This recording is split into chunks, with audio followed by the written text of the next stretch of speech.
Charlie Parsons, Fight Hub TV, delighted to be joined here in Jeddah, the Kingdom of Saudi Arabia, with someone who I feel like, although we don't speak much, buddy, I can call you a friend, right? Yeah, of course, without a doubt.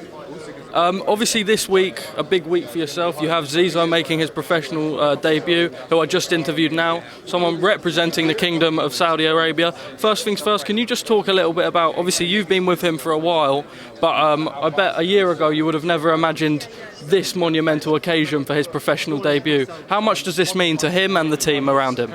Well, it means a lot to him, to fight here in his country, to make your pro debut on such a big card. It's very unheard of.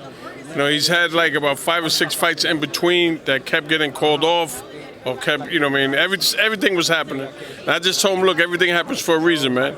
I believe that it was meant for him to start his career here on his homeland. Let's talk a little bit about Callum Smith, who features on the card again. A long time out since last time. I can't believe that the last time was on the fight before this. Yeah. He now fights in the WBC final eliminator. I was speaking with Callum back in New York in April.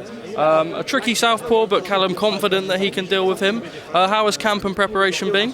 Camp, everything's been great. Can't complain. Now we just got to get ready to take care of business Saturday night.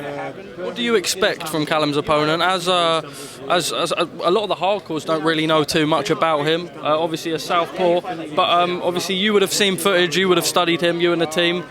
What can we expect from him? Okay, I didn't study. You know what I mean? I'm not going to worry about what he's going to do. They got to worry about what we're going to do. So we have prepared for any and everything. Of course, and then let's move on to the colossal unification fight at the top of the bill. Anthony Joshua fights Alexander Usyk to reclaim his belt. It's been branded as Rage on the Red Sea. Look, last time Usyk absolutely outstanding. This time we're seeing a lot of people talk about AJ applying the pressure. Last time he spoke about boxing too much. Difficult to box a phenomenal athlete like Alexander Usyk. This time, what can we expect in the fight, do you believe? Do you believe Anthony Joshua will be able to stop Alexander Usyk come Saturday night? Well, I don't like to say he's going to stop him because it all depends on what kind of fight plan he has. But to be honest, this is a fight where both men have something to prove. So that's what's going to make the fight even better. So it all depends on what kind of strategy Joshua uses and what Usyk uses. But the one thing that Joshua cannot do is let Usyk set the tempo. Because if he sets the tempo and gets in control, then it's going to make it an uphill battle. A lot of talk this week about Usyk bulking up and potentially coming in heavier for this fight than he did for the last fight. Do you believe that would pose an advantage or a disadvantage for him? Well, I'm a firm believer bigger is not always better. You know what I mean? If it's not broke, you can't fix it. So if he did great last time at the weight he was at, why he would buff up, I don't know. Maybe they see something that nobody else saw in the fight that he can do to make a difference, that the extra added weight can make a difference. So I don't know. Now let me ask you about the absolutely colossal division in the lightweight division. Obviously a lot of back and forth going between a lot of fighters, but we see Vasyl Lomachenko is now making a return against Jamel Herring's last opponent before he retired, Jermaine Ortiz. Just your thoughts on that fight? Happy to see Lomachenko back in the ring? Oh, without a doubt. I mean, I love watching Lomachenko fight. I think that the guy that he's fighting the last kid, Jamel Herringford, I think that Loma would definitely outsmart him, outbox him for sure. And then Bob Arum has spoke about a possible undisputed clash. Say Devin Haney comes through the fight with George Kambosos, the rematch. Obviously for undisputed, Devin Haney younger, a very slick boxer, but we know what Vasyl Lomachenko can offer. An outstanding amateur, an outstanding professional.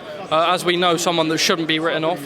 How do you believe a fight like that plays out? That's going to be a great fight. Devin Haney has come a long way. He's matured. He's gotten a whole lot better. And he's proved that he belongs. So that's going to be a great fight. Just finally from me, Gervonta Davis and Ryan Garcia, two of lightweights that have been going back and forth, two superstars in their own right. I suppose Gervonta Davis, despite not having, both of them not really having the stacked resume, definitely more seasoned fighter, more fights, more names on his record. If that fight were to pay out, obviously we know both carry enormous power in both hands. Who do you expect? Tank Davis, 3-4 rounds.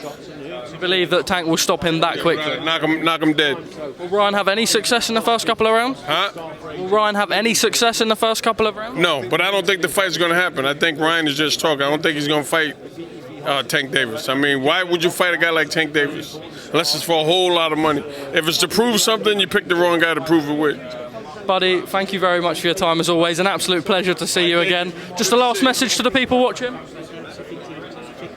Enjoy the fights. God bless. Thanks for all the support. Buddy Mcgirt, thank you very much for speaking to Fight Hub TV.